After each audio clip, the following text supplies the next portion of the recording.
Ryan, what was it like for you to see this organization making the big moves they made, signing Correa, trading for Pablo, bringing in all the depth they brought in the offseason? Yeah, it felt committed.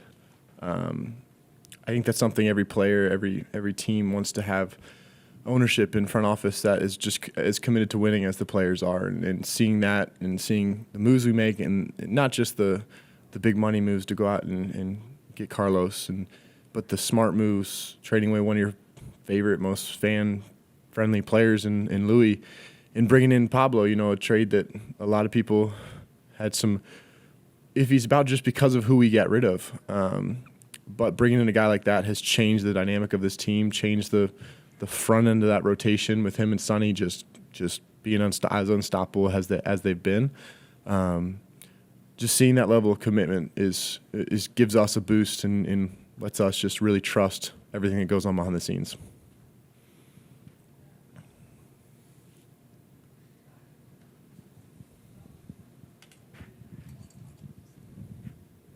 Ryan, obviously it's still not decided yet.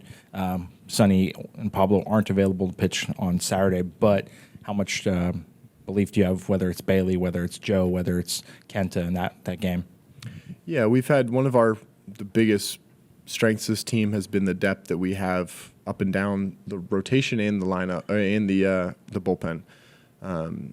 So I'm sure there'll be some very deep conversations that will go on about who gets that game one nod. I know Pablo and Sonny kind of line up for game 2 and 3.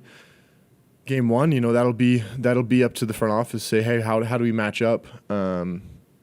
I think I just saw online that Verlander's going game 1 and Valdez game 2, so they can kind of whether they want to figure out how they want to match that up or whatever the context that they decide to go in. I think we have faith as a team and as a in general in that locker room, whoever they put on the mound, they're doing it for what they think is the best case for us.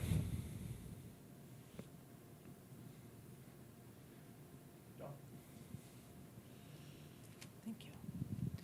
How valuable is it when Keuchel gives advice, how to play in Houston, how to, deal with the short porch, how to deal with all this kind of stuff, guys that have been there when the place is rocking and how to deal with that aspect of it? Yeah, I don't think we haven't quite had those conversations yet. I'm sure the next couple of days, probably into that workout tomorrow, there'll probably be a little bit more of those one-on-one, whether it's a group, whether it's a one-on-one conversation, where the pitchers go up to Dallas and say, hey, how did you manage situations like this? And maybe the position players go up to Carlos, say, hey, was there anything you got from me? Any tips you have for a situation in an environment like Houston? Because, like you said, they have plenty of experience playing in that place. I think baseball energy in a stadium is an interesting thing because it's not like we're football where if you're on offense, the crowd is going to be as loud as you can so you can't hear. In baseball, they're loud on offense, they're loud on defense, they're loud in big situations for the pitcher. It's also a big situation for the batter. So, it's hostile crowd noise, but crowd noise is crowd noise in general. So I think we did a good job this series of channeling. Yeah, it was friendly crowd noise, but channeling that energy into positive things and positive outcomes, and hopefully we can do that in Houston too. Yeah, because you saw the advantage, especially at second with Guerrero, right? How much of an advantage that can be for the home team. Yeah, absolutely. That goes kind of to the experience that those guys have in those settings. Carlos noticed some of those things earlier in the game, and we had some conversations about that pickoff play specifically. You practice those plays a lot during the season, and you barely use them in a game. But when you do need them, it's just like PFPs, pitcher fielding practice. There's not many times where they have to go over and cover first base. When they do, it's important. It's an important out. So just having that experience dealing with crowd noise it's invaluable. Max said yesterday, post-game, that the chemistry in the clubhouse has been different this season. For you, how have you seen that help with the success that you guys have seen, especially now getting over this hump? Yeah, I think we went through some tough stretches during the middle of the year. The pitchers were there day in and day out. They gave us great outings, and it easily could have broken the team apart in some way with the offense being as bad as we were for a little while. I think the chemistry we have, the characters we have in that locker room help when it comes down to not getting divisive and really just pulling together. We all are pulling the same goal. We all need each other. So the chemistry in there, like Max said, is unbelievable, and it helps in these tight games, just trusting who's around you. Ryan, through those tough stretches, I mean, when did it click for you? Hey, this team is still capable of going on a nice run. I mean, what is it? The second best record in the league since the All-Star break, best record in the American League in September. Yeah, I think one of the things that really helped us and was great for us is we never wavered in who we knew we were. We kind of found our identity in spring training, or the identity we wanted to have. We knew we could be.